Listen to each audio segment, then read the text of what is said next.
ba yan? Wala na namang tulo. Yung faucet. Ano na naman nasa isip nyo? Kayo ha? Anyways, hindi ko na nga kinaya yung init. And yung katawan ko, kailangan na nga maligo. Feeling ko nga, konti na lang hahabulin na ako ng tabo. Baka nga pati tuwalya ko magmakaawa na sa akin. And mukhang malapit-lapit na nga rin kusang umalis yung mga damit sa katawan ko. Kaya bago pa man yun mangyari, nag-isip na ako ng paraan para makaligo. Naisip ko ngang umuwi sa amin, baka sakaling meron silang tubig sa bahay. And pagkasakay ko nga ng jeep, inayos ko na agad yung buhok ko para hindi mahalatang hindi pa ako naliligo. Nakababa na nga ako sa jeep. At dahil medyo matagal-tagal na nga rin akong hindi nakakabisita sa bahay, medyo naninibago ako sa daan. Naglalakad na nga ako pababa. And kapansin-pansin talaga yung mga pagbabago ng itsura ng mga bahay dito. Though may mga bahay pa rin dito, na same pa rin yung itsura at walang pinagbago. Napansin ko nga rin dito yung ganda ng tanawin. Yun bang pag tinitigan mo, nakakatanggal ng pagod at nakaka-relax ng utak. Kaya napatigil muna ako at saglitang nagmuni-muni at nag-isip-isip. Then pagkatapos, saka ko ipinagpatuloy ang paglalakad pababa. Then nung malapit na nga ako sa bahay, napansin ko na halos natatapon na nga yung tubig sa tangke. Shoota, kung pwede ko nga lang i-hose yung water, papunta sa boarding gagawin ko Pagka-uwi ko nga ng bahay, nagpahinga na muna ako, saka ako tumayo para pumunta ng kusina para mag-check kung anong pagkain. Wala nga akong mapagtripang pagkain, kaya itong avocado na lang pinagdiskitahan ko. Prepare ko na nga yung food ko dyan.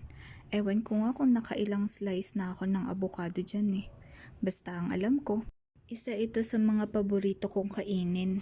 Medyo nakabusangot pa nga yung mukha ko habang nagpre-prepare ng food ko. Siguro sa gutom na rin.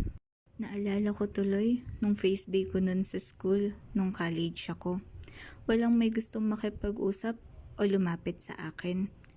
Akala kasi nila, masungit daw ako. Natawa pa nga ako kasi hindi ko talaga alam kung paano ko sila naging kaibigan. Basta isang araw, pagkagising ko, kaibigan ko na sila. Kasama ko sila sa lahat, maging sa kalokohan man o sa problema. Hala, nagkwento na naman ako. Anyways, pagkatapos ko nga kumain naghugas na rin ako ng mga plato. Malapit na rin kasing habulin ng mga plato yung mga nakatira dito. Char! Medyo masama kasi yung pakiramdam ng kapatid ko, kaya ako na lang muna naghugas. Naaalala ko nun, etong paghuhugas ng plato ang lagi naming pinagtatalunan ng mga kapatid ko. Kawawa nga yung kuya namin nun Lagi kasi siyang naiiwan, kaya wala siyang magawa. Hindi naman kasi siya makalabas ng bahay nun pag di siya naghugas. Or kung makakatakas man, lagot naman siya pag uwi niya ng bahay. Dahil siya nga yung mas matanda, siya yung pinapagalitan. Naaalala ko pa nga, madalas sabihin ni mama ang mga katagang ito. Sa tuwing nagtuturuan kami kung sino yung maghuhugas. Balang yun na lang dagita plato tapno awan ti ugasan nyo no masadot kayo. Pero sa paglipas ng panahon, noong masubukan kong pumasok sa iba't ibang trabaho at masubukan ko ang iba't ibang klase ng trabaho, doon ko na-realize na sobrang babaw ng pinag-aawayan namin nun. Doon ko rin na-realize na sa lahat ng trabaho ang paghuhugas ng plato ang pinakamadali. Natatawa na nga lang ako sa tuwing naaalala ko yun Pero syempre, hindi ko rin naman masisisi ang sarili ko nun.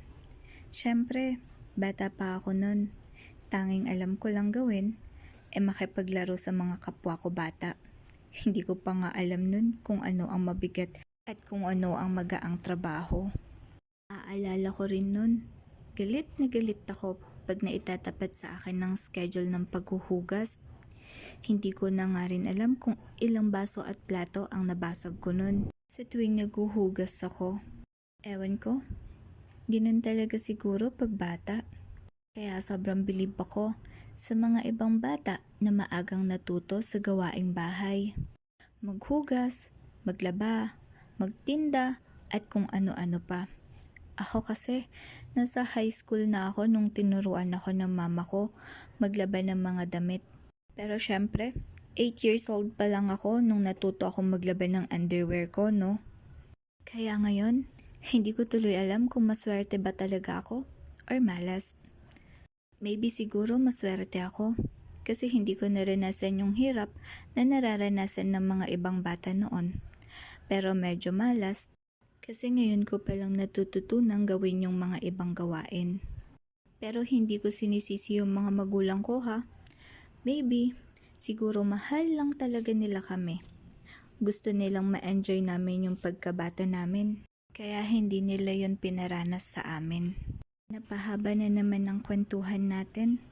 Anyways, pagkatapos ko nga maghugas ng mga plato, sunod ko namang ginawa, tinanggal yung sapatos ko and yung medyas para mahanginan yung mga paa ko bago ako maligo. Then saka ko naman inayos yung mga damit na pagpapalitan ko pagkatapos kong maligo.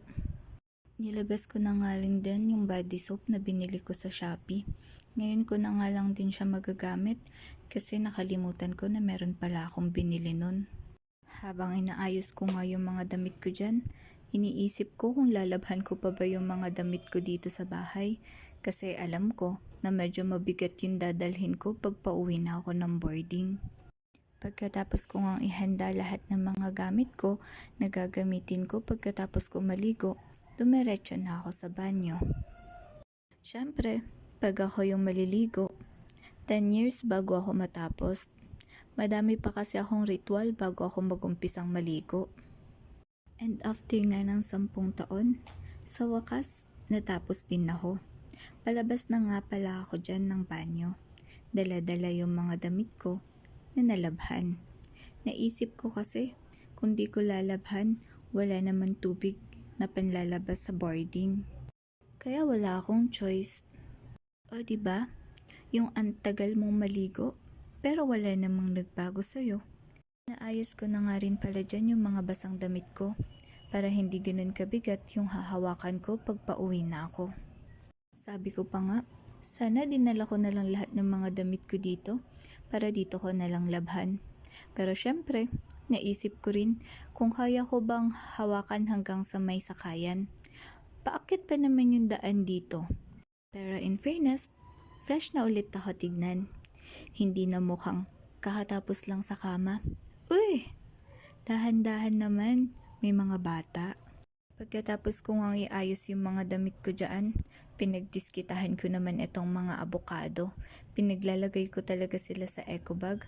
Sabi ko, para meron akong iuwi sa boarding at meron akong kakainin. O diba? Yung minsan ka lang dumalaw sa bahay ninyo, magtatakbo ka pa talaga ng mga pagkain. Binilisan ko na nga din yung paglalagay ng abokado sa eco bag.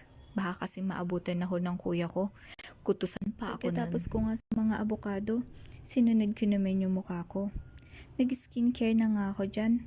Syempre, kailangan maganda paglabas ng bahay para di ka pagchismisan. Char! Syempre, mukha ko na nga lang yung meron ako. Papabayaan ko pa ba? Pagkatapos ko nga mag-ayos ng sarili ko, nagsapatos naman ako. Hanggang dito na lang muna guys. Pag nagustuhan nyo ang video na ito, don't forget to like, share, comment, and subscribe. Pakihit na rin yung notification bell para lagi kayong updated sa mga panibagong video na i-upload ko. Thanks for watching. Hope to see you again in my next video. Bye-bye!